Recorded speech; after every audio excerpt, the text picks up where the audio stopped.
It's June 12th here in Seoul, and I'm Kim Dami. We begin with these stories making the headlines at this hour. Starting with South Korea-US summit on the sidelines of the NATO summit in Washington, D.C.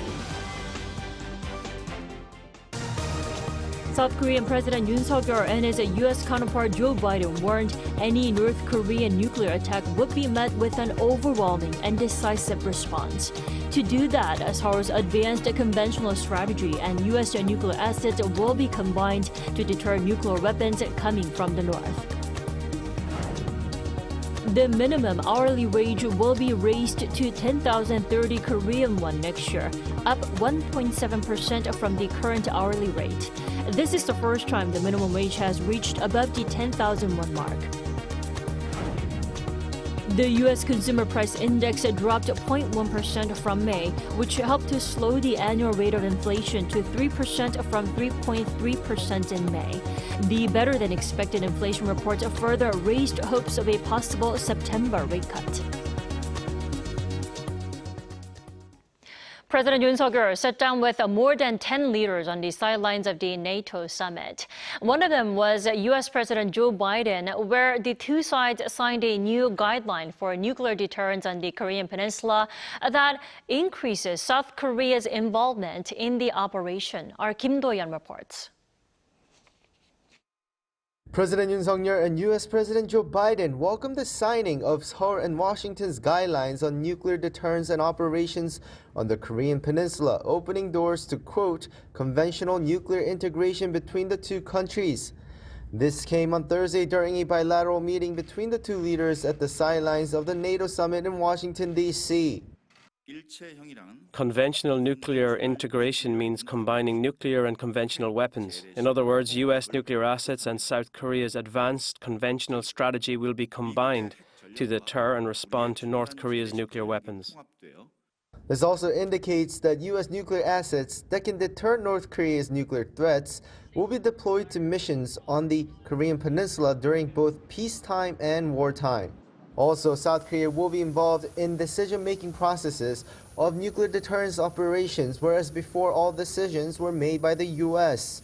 Since the two countries first established the Nuclear Consultative Group last year, 2 rounds of training have already been provided to South Korean personnel for a better understanding of U.S. nuclear operations. Through the adoption of these joint guidelines, a comprehensive Korea-U.S. integrated deterrence system has been established. This elevates the Korea-U.S. alliance, which has traditionally been based on conventional forces, to a truly nuclear-based alliance. Further bolstering South Korea's security cooperation with like-minded countries, Yoon also met with the leaders of the United Kingdom, Norway, Poland, and Luxembourg on Thursday before leaving for Seoul. These sideline meetings were part of more than 10 that Yoon squeezed in during his 2-day trip to Washington, D.C. While security was largely a shared theme for the meetings, President Yoon discussed economic cooperation with talking points customized for each nation, such as nuclear energy cooperation with the Czech Republic and Sweden, as well as defense industry cooperation with Germany. President Yoon emphasized to President Pavel that South Korea possesses the world's best construction capabilities and overwhelming price competitiveness.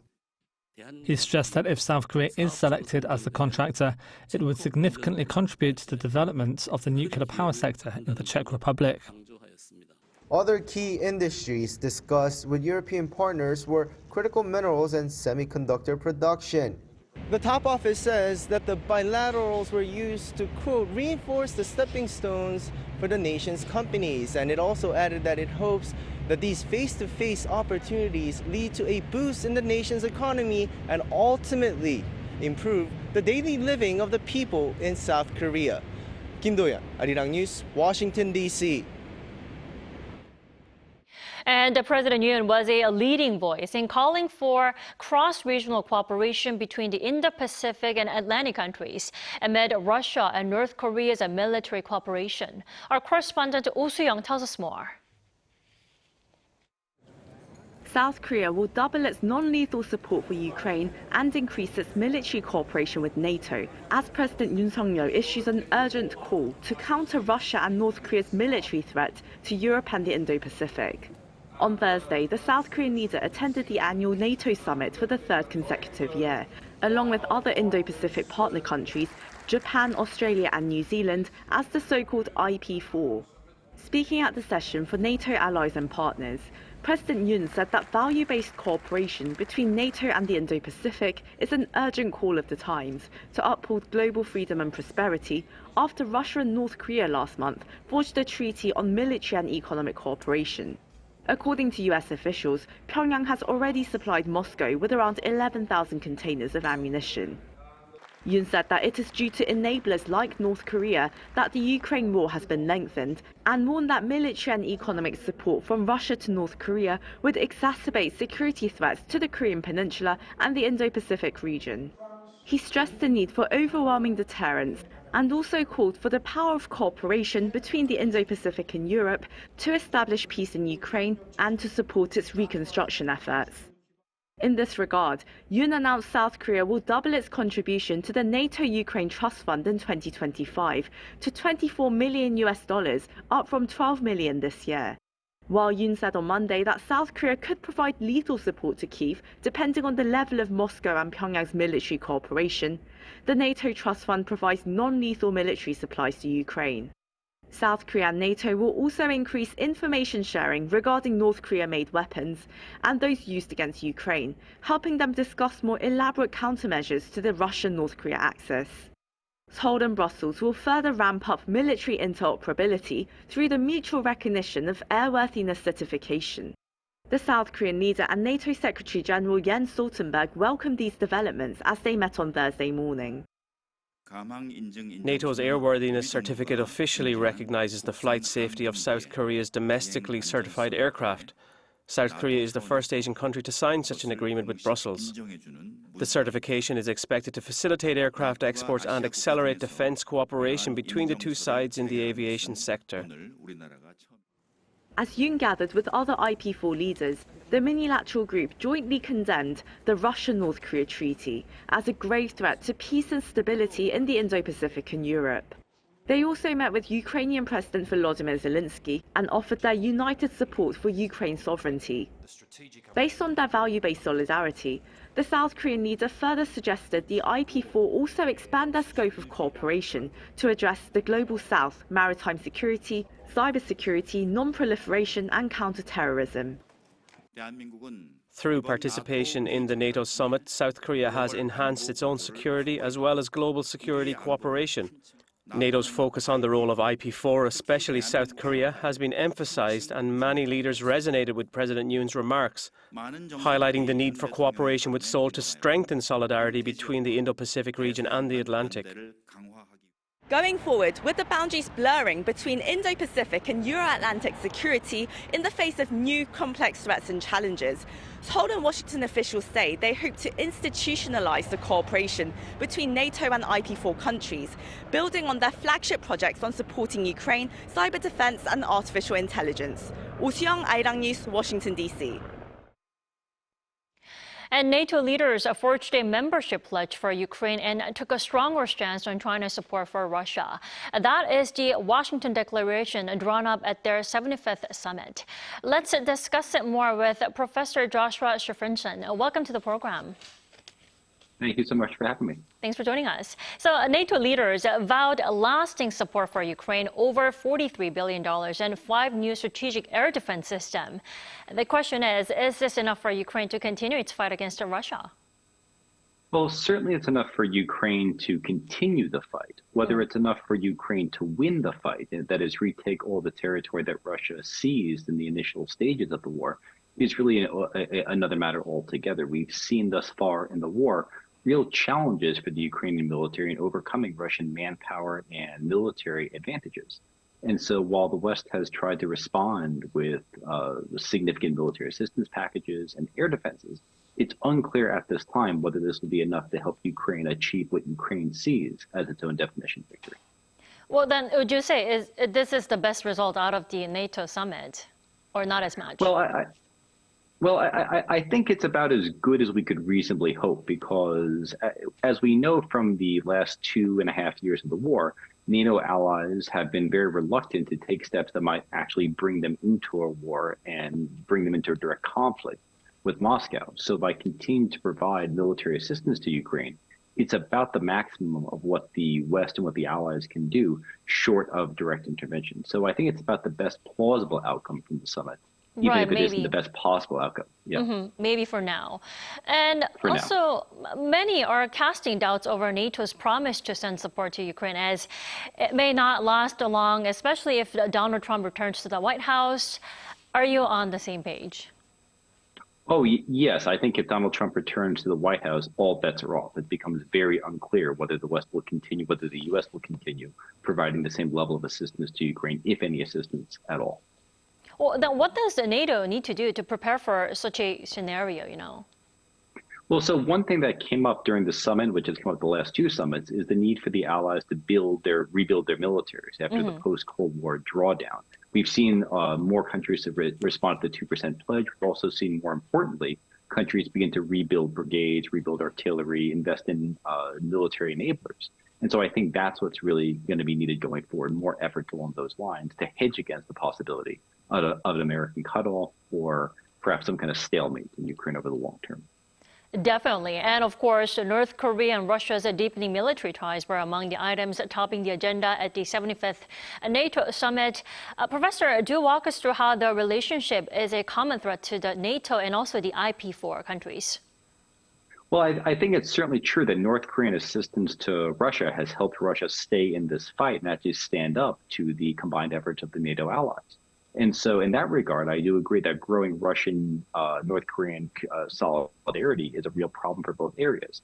I think at the same time, both the Indo-Pacific and the European countries have different perceptions of exactly how intense these threats are and how unified they'll be over the long term. So right now they're agreed. I think over the long term, there may be a little more disagreement coming down.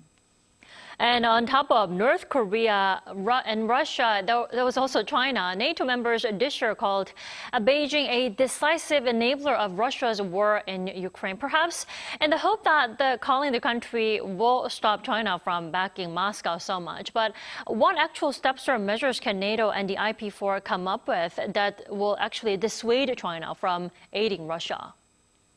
Well, so the problem is right now, it's not a matter of dissuading China from aiding Russia. It's actually getting China to change course. It's a coercive issue. And I think the problem there is the NATO allies have very few toolkits. They can certainly condemn Chinese efforts, but as we know, economic sanctions against China are going to be of limited appeal to the West and very limited impact in China itself. It's not like the West is going to go to war with China over this issue. So the reality is that you need a diplomatic solution, and I'm just not sure that calling China out in this fashion is what takes you forward to that end.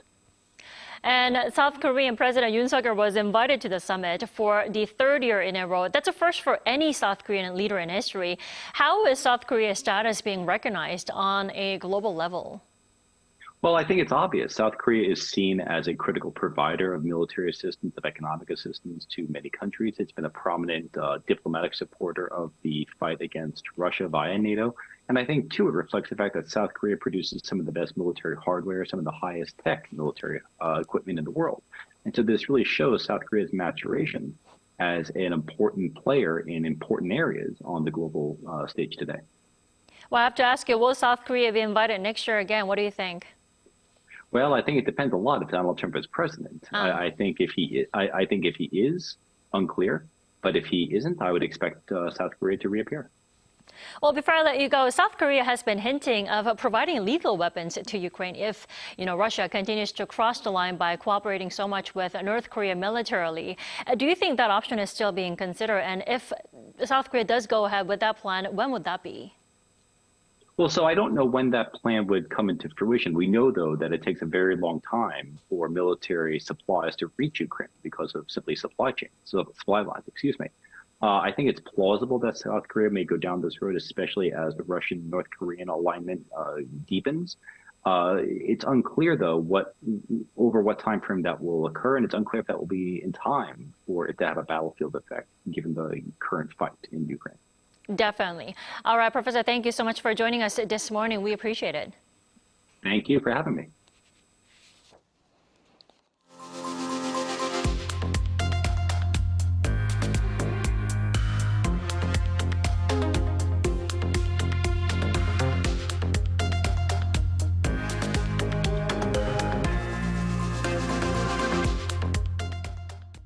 The domestically developed Bigung guided missile is set to undergo a final test conducted by the Pentagon over in Hawaii on Friday local time.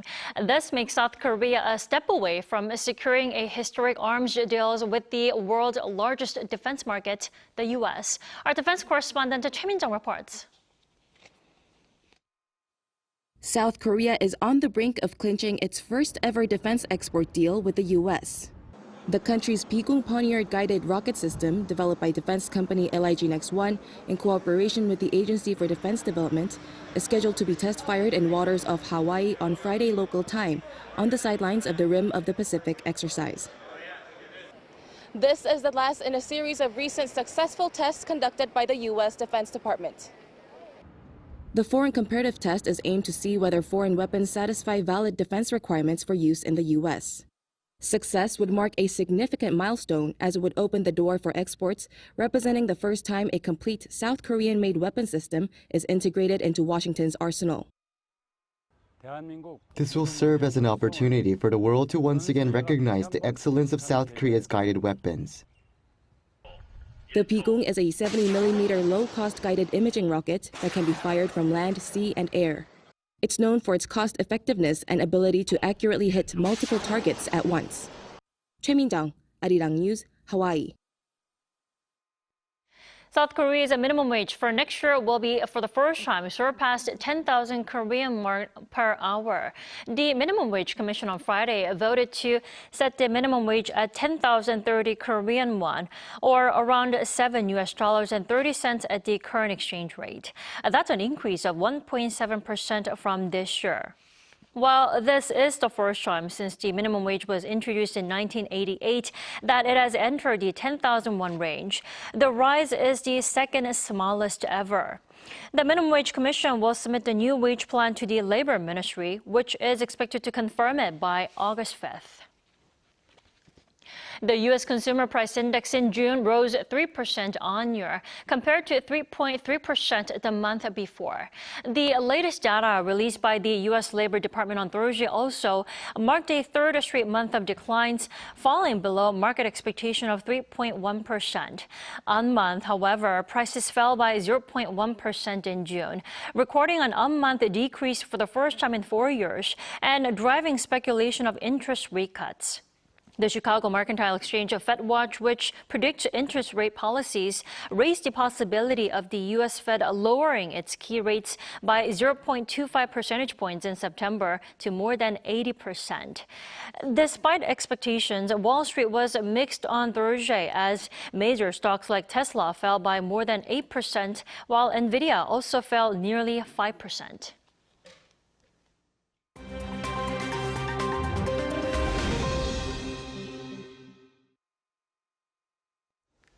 Good morning, I'm Kim Si-young, and this is The World Now. The United Nations General Assembly has voted on a resolution demanding that Russia withdraw its military from Ukraine's Zaporizhzhia nuclear power plant. The UN's 193-member General Assembly adopted a resolution in New York on Thursday with 90 votes in favor, 9 against, and 60 abstentions, demanding that Russia urgently withdraw its military and other unauthorized personnel from Ukraine's Zaporizhzhia nuclear power plant and return full control of the facilities to the Ukrainian authorities. Throughout the war, Ukraine and Russia have accused each other of aerial strikes on Europe's largest nuclear power plant. The UN resolution called for immediate cessation of the attacks by the Russian Federation against critical energy infrastructure of Ukraine due to the risk of a nuclear accident or incident at all nuclear facilities of Ukraine. Southeastern Ukraine's Zaporizhzhia nuclear power plant was captured by Russian forces in March 2022, in the early days of the Russian invasion of Ukraine. A new United Nations report published on Thursday says that the world's population will peak in the mid-2080s at over 10 billion people. The report said that the current population of 8.2 billion will grow to 10.3 billion by the mid-2080s, and the figure is expected to return to around 10.2 billion by the end of the 21st century. At a press briefing on the World Population Prospect 2024 report, the UN Assistant Secretary General for Economic Development, Navid Hanif, said that the new data suggests the world's population in 2100 will be 6% lower or 700 million people fewer than calculations made a decade ago. Director of the UNDESA's Population Division, John Wilmoth, said it is due to several factors, including lowering fertility levels in large countries such as China. Wilmoth also added that by 2080, persons aged 65 or older will outnumber children under age 18. Moving over to Poland, where 77 coal miners trapped following a tremor in southern Poland's Rydultowi coal mine were rescued on Thursday. According to an official, one of the 17 miners hospitalized due to injuries died, while the search for one missing miner was suspended due to high risk of more tremors. The spokeswoman of the mining company, PGG, said that the accident took place at 8:16 a.m. local time on Thursday, while the Euro-Mediterranean Seismological Center recorded a magnitude 3.1 earthquake in the region near the mine at the same time. Authorities said 20 specialized teams took part in the rescue operation and faced many difficulties due to the underground tremor. Following this week's semi-final excitement, the UEFA European Championship final between England and Spain is just around the corner. Spain beat France 2-1 in Munich on Tuesday. This was followed by England's 2-1 victory with a last-minute goal against the Netherlands in Dortmund on Wednesday. Three-time Euro champions Spain and England, who have yet to win a Euro title, will face each other for the final game at the Olympiastadion in Berlin on Sunday night local time.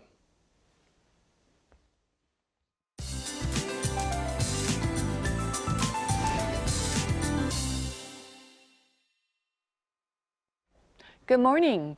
Monsoon rain takes a break in most regions, but heat stays with a heat advisory in place for the third consecutive day in the capital, although it has been bearable last few days. However, temperatures will go up further, so it will be hotter with that high humidity.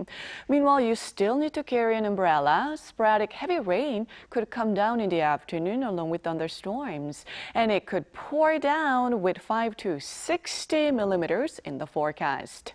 Starting out the day under cloudy skies in most of Korea, and it will stay that way except in Gyeongsang-do provinces, where sunnier skies are in the forecast until that passing rain comes. Feels like temperatures will be higher than actual numbers, with a high of 32 degrees here in the capital. Daejeon, Gwangju see a high of 31 degrees Celsius. Now, monsoon rain returns to Jeju tomorrow, spreading to the rest of southern regions over the weekend. Then it will rain nationwide next Tuesday. With that in mind, let's take a look at the international weather conditions.